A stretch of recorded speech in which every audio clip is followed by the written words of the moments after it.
ముఖ్య అతిథిగా విచ్చేసినటువంటి పొన్నాడ సతీష్ అన్నకి, బాలకృష్ణ అన్నకి, అలాగే వేదికని అలంకరించినటువంటి పెద్దలందరికీ నా నమస్కారాంజలి. అదేవిధంగా వేదిక ముందున్నటువంటి వైఎస్ఆర్ కాంగ్రెస్ పార్టీ కార్యకర్తలకు, వైఎస్ఆర్ కుటుంబ సభ్యులకు నా పాదాభివందనాలు. ఎందుకనంటే పాదాభివందనాలు అన్నాను, గతంలో ఎన్నో రాజకీయ పార్టీలు గెలుపోవడం చూశాయి. మన నాయకుడి ద్వారా ఈ రాష్ట్రంలో ఎంతో సంక్షేమ పథకాలు, అభివృద్ధి ఫలాలు అందుకున్నప్పటికీ కూడా నిత్యం 5 ఏళ్ళు ప్రజల్లోనే ఉన్నాం. మనం ఈరోజు ప్రతిపక్షంలో ఉన్నామని కదా, ఆ రోజు కూడా అధికారంలో ఉన్నప్పుడు కూడా జగన్మోహన్ రెడ్డి గారు ఏదో కార్యక్రమం పెట్టేవారు, నిత్యం ప్రజల్లోనే ఉండేవాళ్ళు. ఎన్నో సంక్షేమ పథకాలు, ప్రతి నెల ఏదో ఒక సంక్షేమ పథకం అందిస్తూనే ఉన్నాం.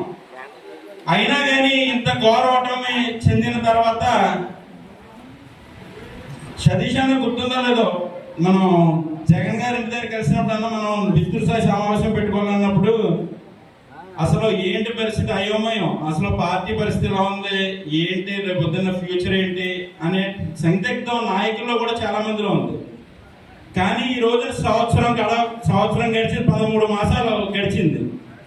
ఈ స్థాయిలో మీరందరూ నిలబడ్డారు. ఇక్కడ మేమందరం కూర్చోగలిగాము అంటే మీరందరూ ఈ రోజున పార్టీ కోసం నిలబడ్డారు కనుక.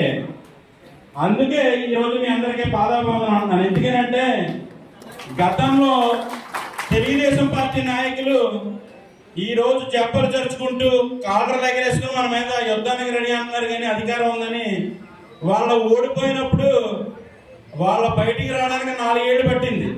డైపర్లు వేసుకుని ఇంట్లో కూర్చున్న తెలుగుదేశం నాయకులు ఈ రోజు మనల్ని బెదిరిద్దామని చెప్తున్నారు.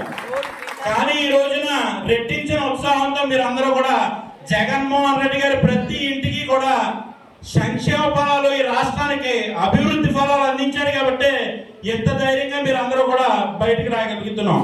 మరి అదే విధంగా మన నియోజకవర్గం చూసుకుంటే, మన నియోజకవర్గంలో సుదీర్ఘమైన తీర ప్రాంతంలో చమురు సంస్థలు ఎన్నో ఉన్నాయి.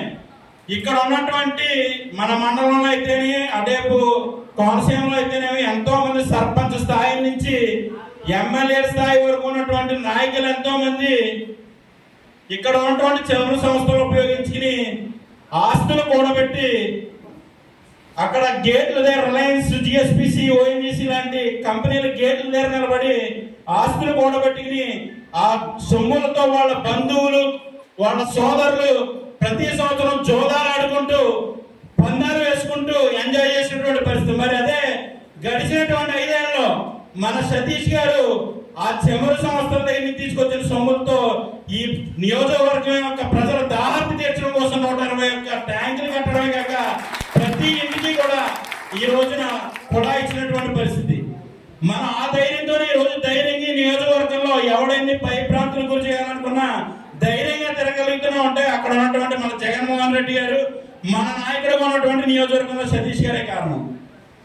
మరి అదే విధంగా ఈ రోజున బాబు ష్యూరిటీ మోసం గ్యారంటీ అని చెప్పుకుంటా ఉన్నాం.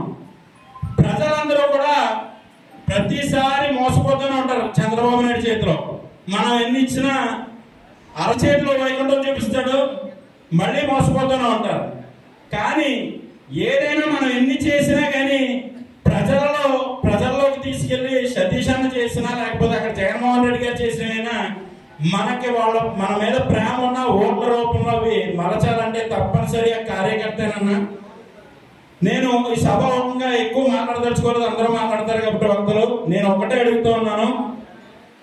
నేను ఎన్నో సర్వేలు తిరుగుతున్నప్పుడు మీకు తెలుసు, అలాగే బయట మన పార్టీ ఆఫీస్ దగ్గర ఎంతో మంది కార్యకర్తలు జగన్మోహన్ రెడ్డి గారిని కలవాలని వస్తూ ఉంటారు. ప్రతి ఒక్కరిని ఎవరిని కదిలించినా కానీ అన్న ఒకసారి జగన్మోహన్ రెడ్డి గారిని కలిస్తే చాలు, ఫోటో తీసుకుంటే చాలు. అందులో పెయింటర్లు, ఎలక్ట్రీషియన్లు, లేకపోతే కూలి పని చేసుకునేవాడు, మన పార్టీలో ఉన్న వాళ్ళందరూ నాకు తెలిసి చాలా చిన్న చిన్న పనులు చేసుకునేవాళ్ళు, కూలి పని ఉద్యోగాలు చేసుకునేవాళ్ళు. వాళ్ళందరూ అసలు ఒకటే, సతీష్ అన్న తీసుకెళ్లి భుజం తట్టి పార్టీకి చాలా బాగా కష్టపడతాడు ఈ కుర్రాడు, లేకపోతే ఇతను చాలా పార్టీ కోసం చాలా శ్రమిస్తాడు, మన పార్టీ నిలబెడతాడని చెప్పి మీరు జగన్మోహన్ రెడ్డి గారి తీసుకెళ్లి చెప్పాలనేటువంటి ఒక ఆశ ఎవరిని కలిపినా కానీ బయటకు వస్తుంది.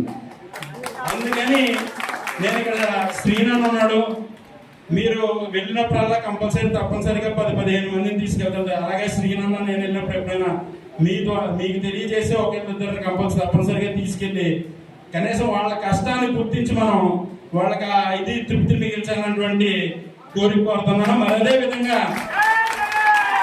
తప్పనిసరిగా రాబోయేటువంటి కాలంలో గడిచినటువంటి 5 ఏళ్ళు మనం వదిలేద్దాం, ఇంకా అయిపోయింది. ఇప్పుడు ఈ 5 సంవత్సరాల్లోని చాలా మంది నాయకులు పదవులు అనుభవించి కాంట్రాక్టులు చేసుకుని మన పార్టీ నుంచి వెళ్ళిపోయారు.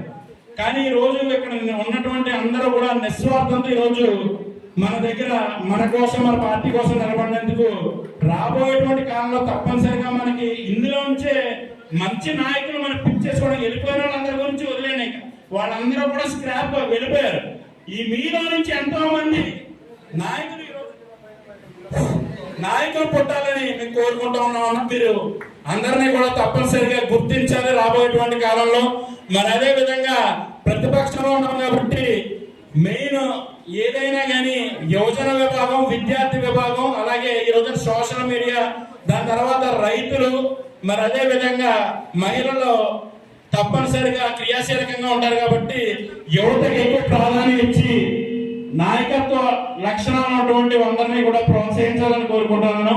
మరి అదే విధంగా ఇంకొక 2 నిమిషాలు మాట్లాడి ముగించేస్తాను. ఈ రోజున నిన్న జరిగినటువంటి ఒక సినిమా ఫంక్షన్ లో ఎలక్షన్ అయిపోయింది. ఎలక్షన్ ముందు పవన్ కళ్యాణ్ గారు ఒక మాట చెప్పాడు, మమ్మల్ని ఎవరు ఆపేది.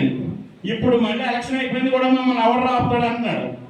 ఎవరో ఆపనండి, మీ సినిమా ధరలు పెంచుకున్నారు కదా, అలాగే ఈ రాష్ట్రంలో రైతాంగానికి సంబంధించినటువంటి మిర్చి రైతులకు కానీ, మామిడి రైతులకు కానీ, అలాగే వరి పంట కానీ దేనికి సరైన ధర వల్లేనందుకు ఆ రైతులే మిమ్మల్ని ఆపేటువంటి పరిస్థితి ఉంటుంది.